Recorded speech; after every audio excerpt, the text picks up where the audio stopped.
Let's welcome Kathy Holly and Spotlight.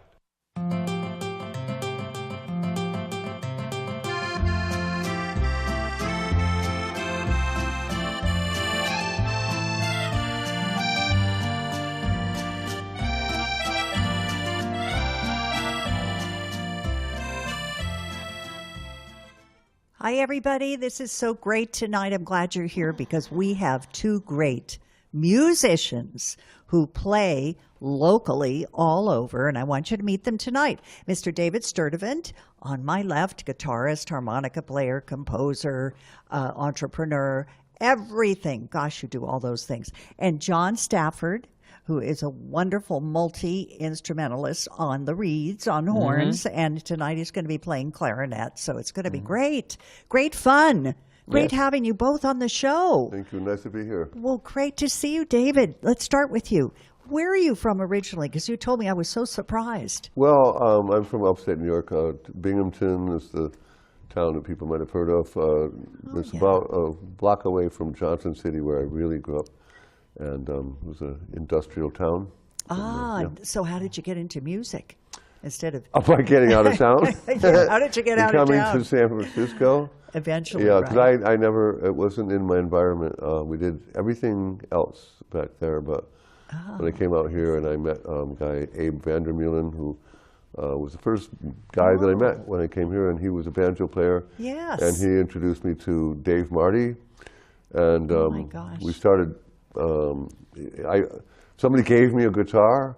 I got a chord book. I wasn't really even expecting to do it, but I bought a chord book and learned the basic chords, and then Dave Marty took me under his wing, and we started playing in little clubs and eventually on the street where we became famous. I'm just thinking that goes back to what years in San Francisco? 1971. A lot of people were street musicians that, they began as street musicians. Yeah. Shields and Yarnell used to they were right together. across the street from us. Oh my gosh, what was your spot? Right in front of I-Magnons, right at the corner at Union Square. And now it's, it was a Macy's, it became a Macy's anyway, but now it's some I think it's still Macy's, but I worked at I-Magnons inside. I don't remember seeing you outside, but that's okay. I was probably so busy selling clothes that I didn't notice. No, but I remember, you worked so many places in San Francisco that are legendary in a way. Yeah. And over here on my right, John Stafford, the same way, but we'll get to you in just a moment. But so you picked up the guitar and got a guitar book? And did chord chords. book. A chord book? Yeah, I have one of those too, thank goodness. And then I had a little battery-powered amplifier. It took 40 D cells. They weighed about 100 pounds. But anyway, because, an acoustic guitar on the street doesn't really project enough to... right. And they didn't have, battery-powered things like they do nowadays, Right, so you used an old-fashioned. Yeah. I had an old Princeton amp. Yeah. Was it like that? Were there tubes inside? Not on the street with amps, because you didn't have electricity. We couldn't plug in, so, But you played on the streets. For how long did you do that? Oh, at least 10 years, probably more.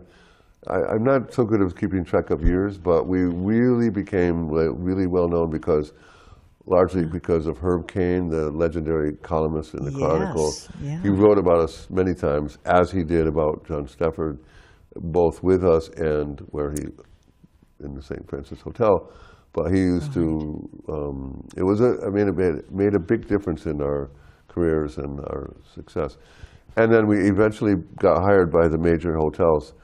And when we did, amazing. We still played on the street, and we would then go after that and go play at the Sheraton Palace or the Hyatt or what have you. And some of the famous clubs you worked at, the Gold Dust Lounge. Yeah. Didn't you work at the Gold Dust? Yes, and we still did. We still play at the new one, yeah. Yeah, the new one. It's way different, but, I know. I mean, these are places that for people out there, who live in Pacifica, I'm sure a lot of people still know about these wonderful places in San Francisco. Yeah. And the tourists used to go in to every lounge and support it in droves. Yeah.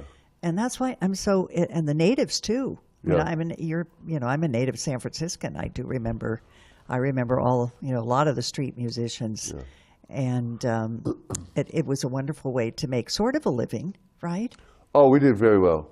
I mean, we really did. And plus because we were at iMagnus, at that time, they used to have a doorman, and they would let people in their, Rolls Royces and stuff, park there, and the guy would park their cars.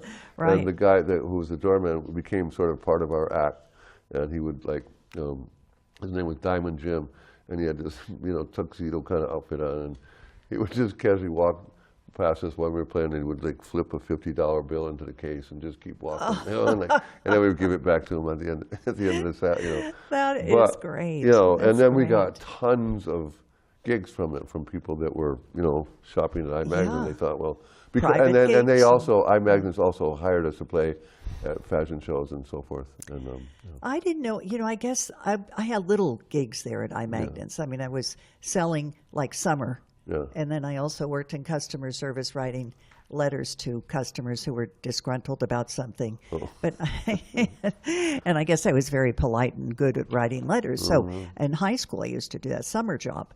So it's been years, but iMagnus is legendary. The store is gone. I still have a coat from iMagnus.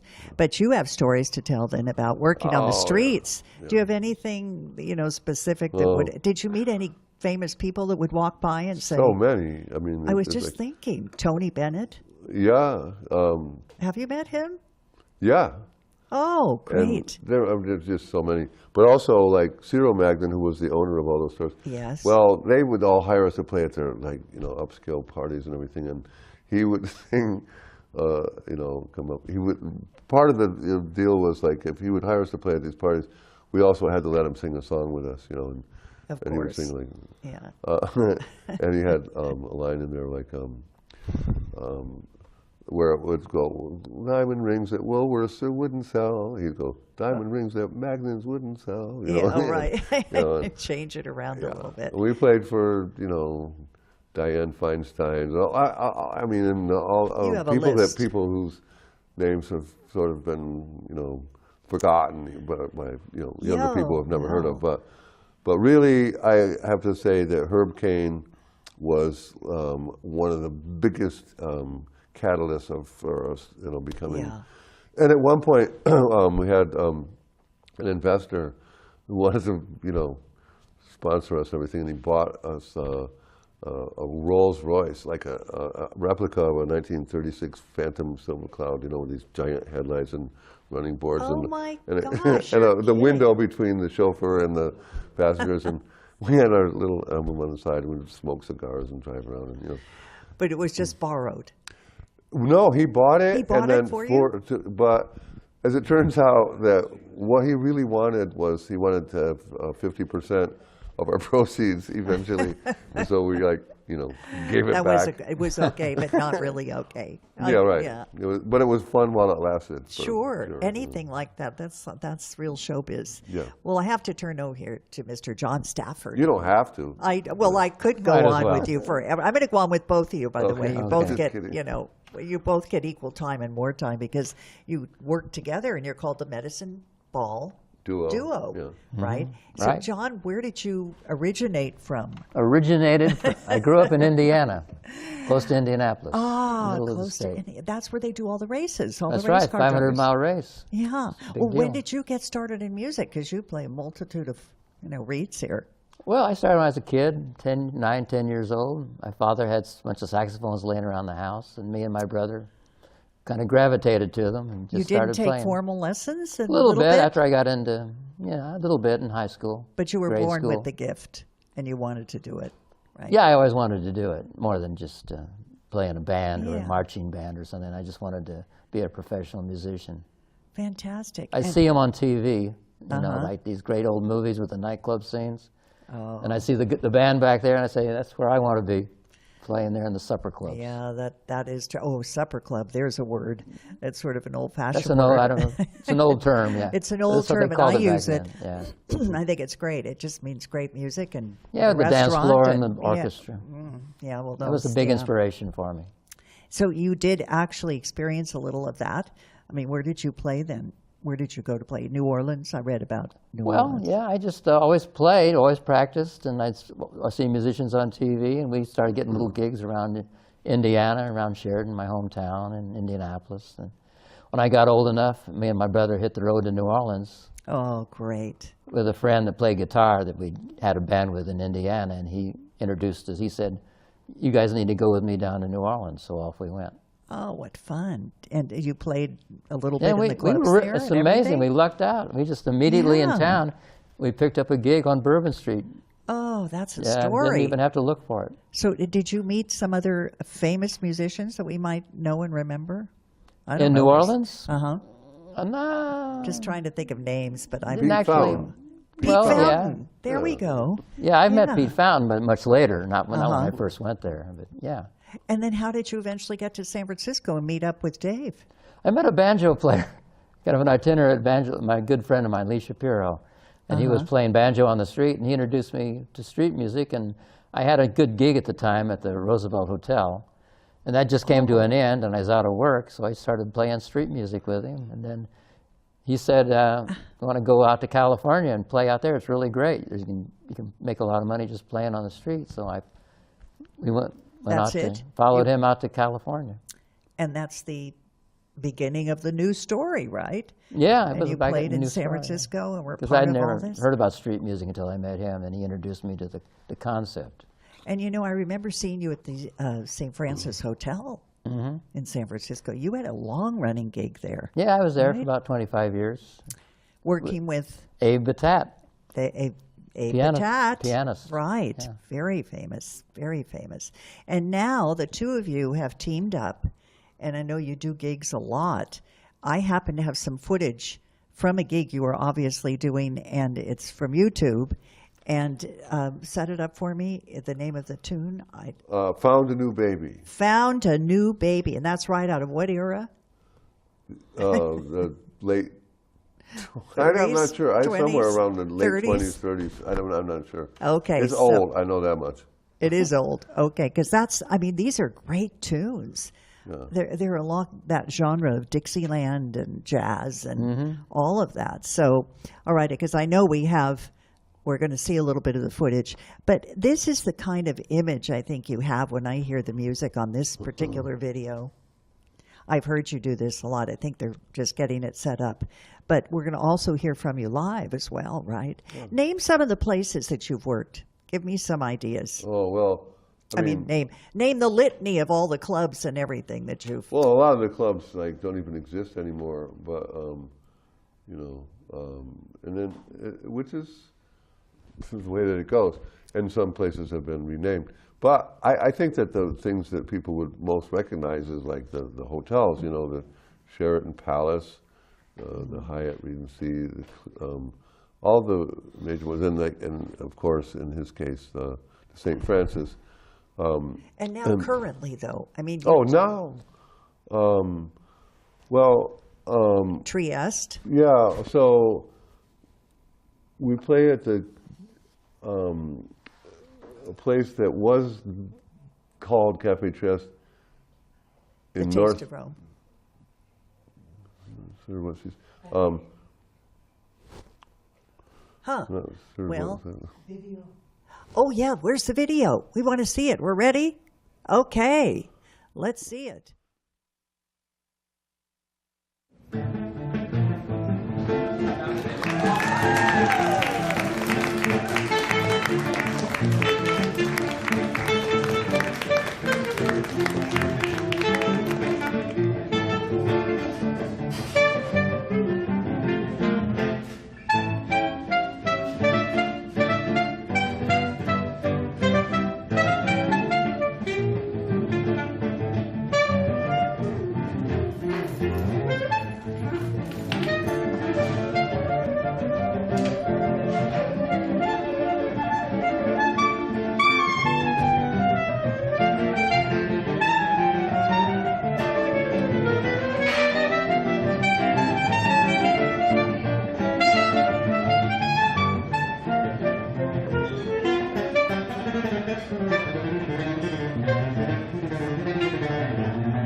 you guys. That is just great. I loved it. Where was that? At the Cafe Trieste on Piedmont Avenue in Oakland, where we've been playing every Tuesday night for, I don't know, over been a 8 long years. time, yeah. Like ever since they opened, really. Great. They changed the name recently, but anyway, that's But what people.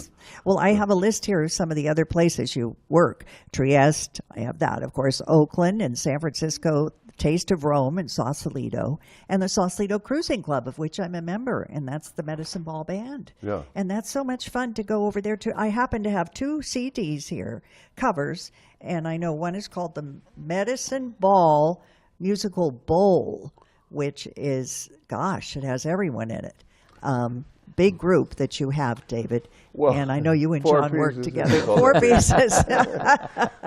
Well, and then some of the songs on there are duets, some Right. trios, and some it's also with Mads Tolling, who is like one of the, undisputably one of the best, violinists on the planet, and he's won several Grammys, and then also with Yolanda Nickel on the alto sax. And then the Medicine Ball Duo CD, which I have in my hand too.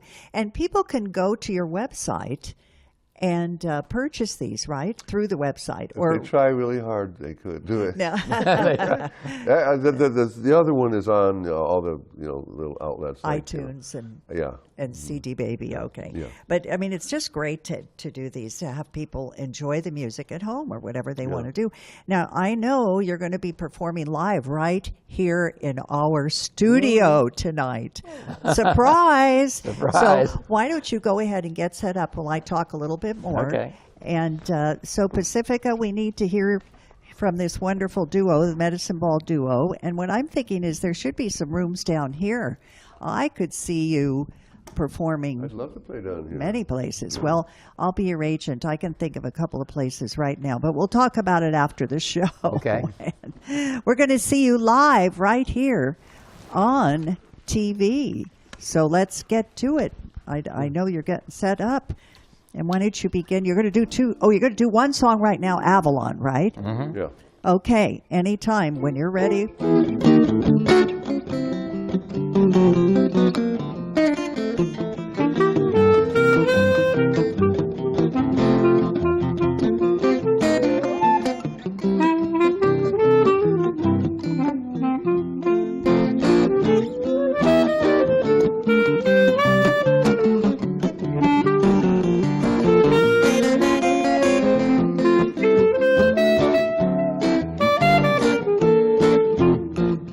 I found my love in Avalon beside the bay.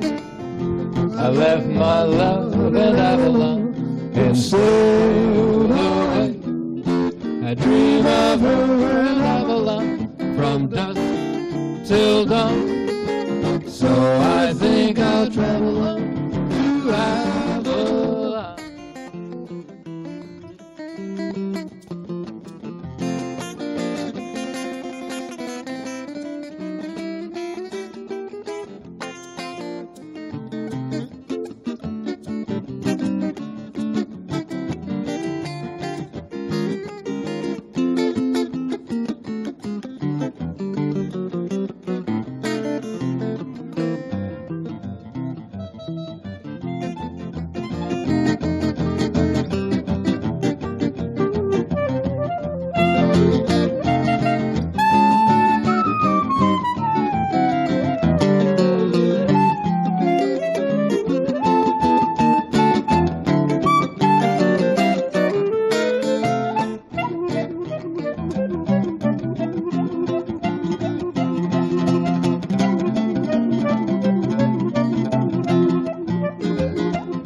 I found my love in Avalon beside the bay.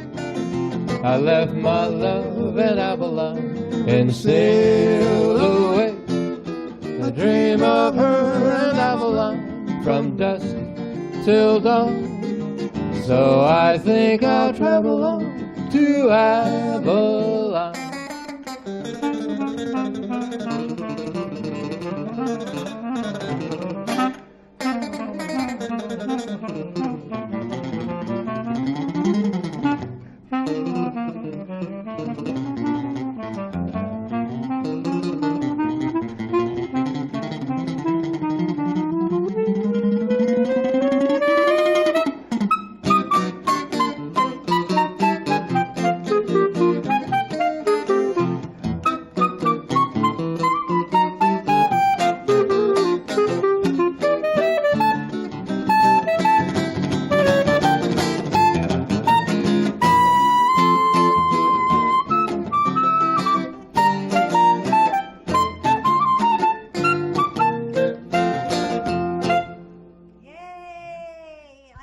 love it. I love it.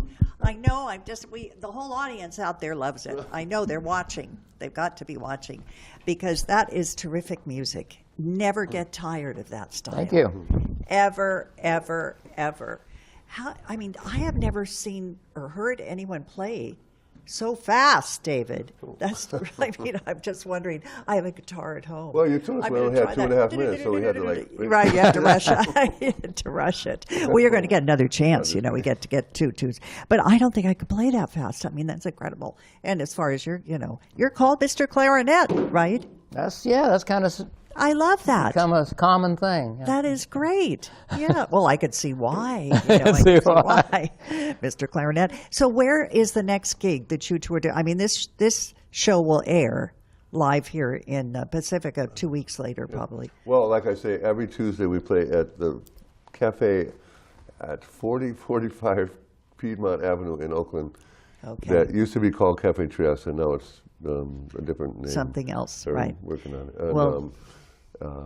And we also play a lot of senior residencies all over, and we have actually played at them and other places all over the world. We've played in Europe and Southeast Asia. Tell me about that. How did that happen? Well, I think that's so impressive. Well, you just got the ticket and you decided.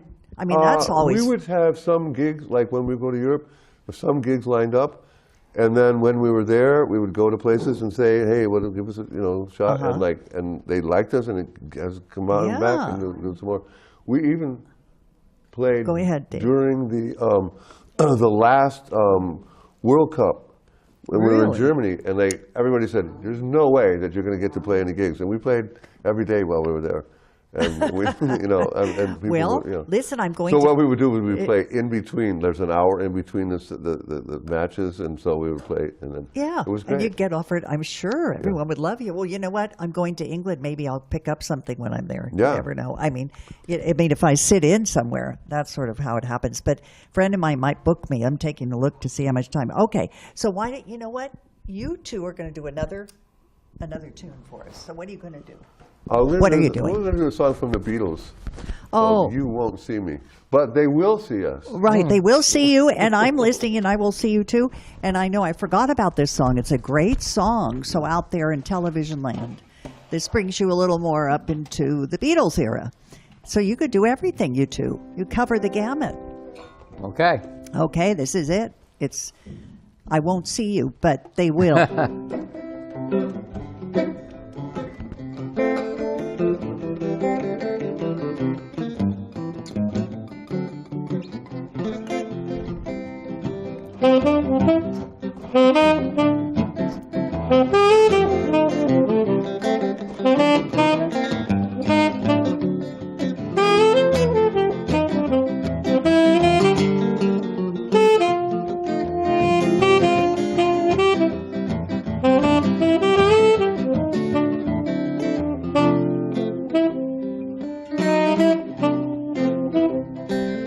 When I call you up, your lines engaged. I have had enough. So much has changed. We have lost the time that was so hard to find, and I will lose my mind if you won't see me. You won't see me. You won't see me. I don't know why you should want to hide, but I can't get through. My hands are tied. I won't want to stay. I don't have much to say, but I can turn away, and you won't see me. You won't see me. You won't see me. Time after time, you refuse to even listen. I wouldn't mind if I knew what I was missing. Though the days are few, they're filled with tears. And since I lost you, it seems like years. Yes, it seems so long, girl, since you've been gone. And I can't go on if you won't see me. You won't see me. You won't see me. Oh, you guys are great. You know what? We're running out of time. I can't believe it. You're going to have to take us home, I guess. Almost. I mean, this Okay, is, well, you can't drive me home, but, sit down for a minute. I Back want to. seat that has Well- some room in it. Go ahead and sit down for just a moment because we Okay. have to say goodbye. But your Oh, music no, is we so. can say goodbye. I know your music is wonderful. I wish we could just have about 15, 20 minutes of a show. So if you want to hire these two guys, I'm their manager tonight. Okay. And so you just be sure whatever you want to do, you go to their website. And by the way, my name is Kathy Holly. So what we can do is you can go to my website. Oh, by the way, did I tell you this? I'm doing a documentary on the disappearing piano bars. No. Yeah, I didn't and know that. it's on Kickstarter. I need to raise money. All right, that's my last 45 seconds of my commercial. And there I am at the Villa d'Est restaurant. I'll be there in August on the 6th. And I want to thank you both of you for coming on my show tonight. No, thank you. Happy to be And here. please, send me any other wonderful musicians my way and out there you can be on my show, but you do have to give me a little call. And the number's look up kathyholly.com.